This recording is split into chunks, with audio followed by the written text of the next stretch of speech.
Thanks very much, and thanks very much for inviting me along. It's quite flattering to see, I don't really care about changing the world and stuff like that. I'm just going to be talking about money, so I sort of feel a bit odd compared to everybody else. So he said, can you come along and talk a little bit about what are the key technologies in financial services, how technology is going to change the nature of financial markets, the consequent institutional changes, the sort of infrastructure that we need, the likely societal impact of those changes. By the way, you've got 13 minutes. So I thought, bank accounts disappearing and whatever. I mean, if you're a bank, but like for most other people, we really don't care about that sort of thing. So we'll just get straight to the three. So I thought, the three key technologies. So I thought, I'll pick something short-term, medium-term, long-term. So I went for biometrics short-term, blockchains, bots. So let's just say why. So biometrics in the short term, we have a real fundamental problem to do with identity. We've made no progress on this in the last 20 years. Anybody that's been following the twists and turns of the government's idiotic and frankly stupid attempts to do age verification for websites, we just put back another 6 months. The debacle over identity cards and so on, where it's a complete mess. Nobody knows what's going on. In all those years since the web was first invented, you still don't know whether you're talking to a real person or not. When you get an email, you've no idea whether it really does come from the prince of something in Nigeria or whether it comes from Barclays or anything. You get stupid messages on the phone walking down the street. And I don't know if there's anybody from other banks here. Weatherbys would never do this, I'm sure. But, I got a phone at 4 o'clock in the morning in New York, a phone call from Barclays. They've been very helpful. They said, your card was used at an ATM and we blocked it. We just wanted to check if it was really you. I'm like, well, where was this ATM? They're in New York. So you know where I am, and you know it's 4 o'clock in the morning, and you're ringing me up. And by the way, there's the app on my phone, which I use all the time. You know perfectly where I am, and it's my phone. You don't know what's going on. And the fraud is getting steadily out of control. The value of the frauds are going up and up. I don't know do you have a favorite fraud? I don't know if you're not supposed to do that, are you? So, but I use the Telegraph money section as my barometer of what's my favorite fraud at the moment. And my favorite fraud at the moment is people who are ringing up. Oh, sorry, I'm still on biometrics. My favorite fraud at the moment is, they get into the email service for solicitors. So they send you an email that says, oh, we're completing the house purchase. Please send the £1 million to, the NatWest in Hastings or something. And then they get in, they changed it, and then so a couple of minutes later you get another email which says, sorry, that was our old bank account. Please send the £1 million to our new bank account, which is the NatWest in Vladivostok, by the way. And people do, because it's just sort codes and account numbers, people type it in. We have an online world where nobody knows who anybody is and can't trust anything, and as a result, the fraud's out of control. And the people who should be playing a key role in this, by the way, which is banks, are doing absolutely nothing about it. So when they get circumvented by Facebook, they've got nobody to blame but themselves, in my opinion. Now, by the way, the government's aiding and abetting in that as well, because as you probably know, there's new regulation on banking, which means the banks are forced to open up their customer account data. With your permission, of course. So when you get the email from Facebook, which says, by the way, next time you buy something on Amazon, there's no need to bother those nice people at Visa and MasterCard. They're jolly busy with it. So why don't you just let us have access to your bank account? Oh, by the way, you'll get an extra week of Prime if everyone will click OK and do that. But of course, there's no reciprocal societal requirement for Facebook to open up. So the banks have lost this. So nobody knows who anybody is, and we've made no progress on them whatsoever. So why do I have a tiny ray of optimism is biometrics. Because actually biometric technology has come on rather nicely. We're all used to putting our thumbs on our iPhones now. The advances in facial recognition and scanning, while they do have sinister and deviant possibilities, I don't want to go into those at the moment, but generally speaking, we have the potential to actually improve things a little bit now because Apple very kindly reframed biometrics for us as a convenience technology instead of a security technology, because we all thought of it from James Bond films and having your eyes scanned and things like that for launching nuclear missiles and things, and Apple just made it sort of easy and convenient, and so we all started using it instead. So identity is utterly dysfunctional and a massive problem, but it's a slight little bit of optimism because of biometrics, and actually the banks should be playing a leading role in this, but aren't. So that's my feeling about biometrics at the moment. But the face recognition stuff up here is already at the point where there's going to have to be legislation about this, because we're already at the point where, I mean, I'm not saying I would ever do this, because I'm not that sort of person.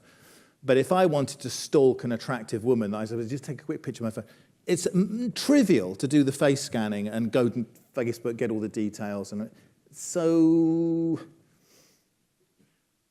the fact that your biometrics can be utterly abused is something we have to take into account as well. So I'm mildly optimistic about it, but I think I'm realistic about the need for control and regulation in that space.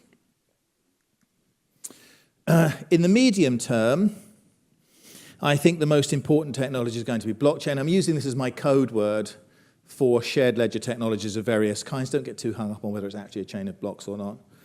Why am I so enthusiastic about this? Well, it's nothing to do with cryptocurrencies and Bitcoin and all that sort of thing, because personally, I'm a little unconvinced about that sort of stuff. So if you're 19 years old and an MIT computer science undergraduate, I mean, we don't need no stinking badges, smash the state, self-sovereign. It all sounds rather good.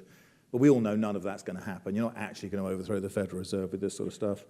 So the question is, why am I so interested in that technology? Well, the reason is because those families of technologies allow us to build transactions that work in a slightly different way. And in particular, the transparency of those transactions will mean that we can form different kinds of financial markets. So you've probably read this stuff going on recently about tokens. And so tokens are a special kind of data that you can put on top of blockchains to trade assets. And it's full of scams and cons, and everybody's going to go to jail and so on. Well, that's basically true, it is. But in the future, it means asset markets that don't have clearing or settlement, and that's going to turn into this huge... In fact, a couple of weeks ago, I was at Money 2020 Asia in Singapore, and I had the good fortune to interview a guy called Jonathan Larson on stage, he's head of corporate venture capital for Ping An, which is a giant Chinese insurance company. He's got $1 billion under management in his global venture fund at the moment. And I was curious, because he's not a tech guy, he's just a straight finance guy. And so I asked him I said to him, Neil, I've got this feeling that and he said, I'm paraphrasing him slightly, he said, once that market is properly regulated, we're going to tokenize everything. So I mean, you've got to take this technology seriously, but not for mucking about with Bitcoin. That's not the future. The future is a different kind of financial market because of this shared ledger technology. And I wanted to illustrate it with this one picture that I like very much, because I saw this quote from Mark Benioff. And by the way, my wife went to school with Mark Benioff. That was a tragic dating error, wasn't it? It's like, I keep remembering that. As she constantly reminds me. So, but this is from Popular Mechanics in 1936, and it's from Depression-era America. And they were talking about using engineering. I was trying to think of a bank example, you see, like using technology to... And they were trying to think of how to use technology to make banks safer.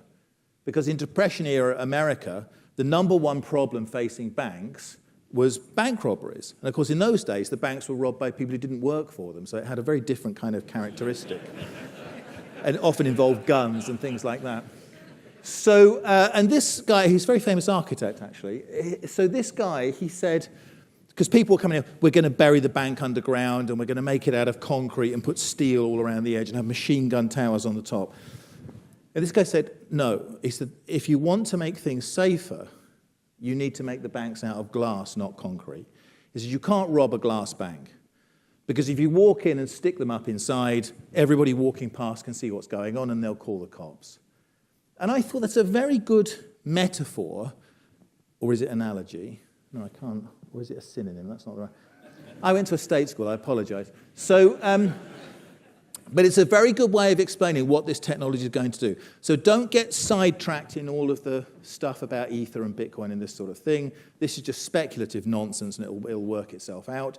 But don't make the mistake of dismissing the underlying technology, because the underlying technology is going to create new financial markets, and it's really a big deal. So in the medium term, this stuff is going to be huge. But in the long term, it's all about AI. And I don't want to repeat what everybody else has said.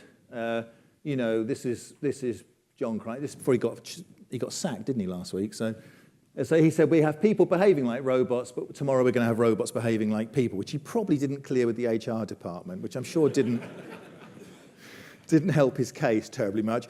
But, he's right. We all know that this is basically true. Now, actually, for most people, I think this doesn't really make a huge difference, because the average person phoning their bank, whether they're talking to an AI chatbot on the other end or a person, doesn't make any difference. Like if I call up, where's this payment, how much money, I don't care if I'm talking to a person or not. And the people that are going to be put out of work by that are the people that are in call centres in Vietnam, because they're the ones that are going to be replaced by a rack of PCs, down in Docklands somewhere. But at the higher level, it has a huge implication, which I think is under-remarked, and which I can't help but bring up, which is that most of the conversation about AI in banking, actually mostly about machine learning at the moment, is all about when the bank is going to be staffed by robots and how they will serve customers and so on. But the thing is, it seems to me that the customers will have robots too, because Google's making it available to anybody to download the TensorFlow stuff. People are going to knock up their own. And so we're going into this weird world where financial services are going to be sold and bought by robots. And I don't think we've really thought that through, because for most of the people I work, I'll give you a very example. I was at this focus group thing recently. It doesn't matter what about it. It was with the bank, and they had some 16 to 18-year. It's one of those things where they sit in the middle and you go around the outside. You're not allowed to say anything. You just listen to what they're saying. And they were talking to these kids about bank adverts. And they didn't realize that kids of that age don't watch television. So they're torturing these. So can you remember any advert for a bank at all? These kids are no idea what you're talking about. Because they were talking to them because they're the next generation of bank customers, you see. And so they were saying, well, can you remember anything about it? No. And then one of the kids goes, oh, well, is there a horse thing running around? And the guy goes, yes, he goes, what is that? Is that Halifax or something? Like they had no idea what any of this was. And that's going to get worse, right? Because I am a reasonably intelligent, educated person.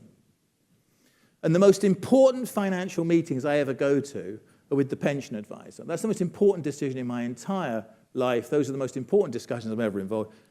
And my pension advisor, really, really nice guy. He might as well be talking Chinese. I have literally no idea what he's talking about. It's so, and I'm smart. And it's so complicated. I have no clue what he's talking about. I have no interest in doing that myself. I want a robot to sort that out for me. But when the robot comes to sort that out, my robot couldn't care less about the stupid advert of the horse running through that is Lloyd's, isn't it? The horse thing, yeah. What's the astronaut one? That's not Lloyd's, is it? I don't know. But the point is, my robot doesn't care about your stupid adverts, right? My robot cares about facts and figures.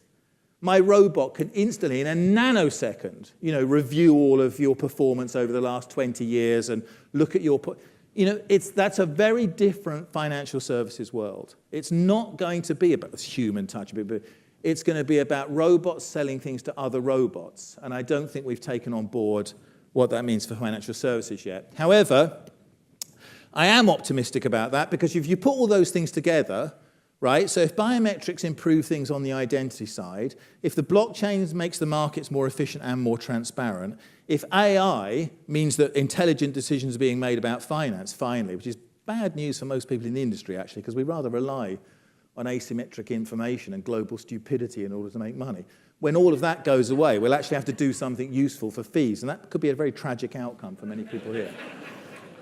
But the point is, the regulators will be AI too.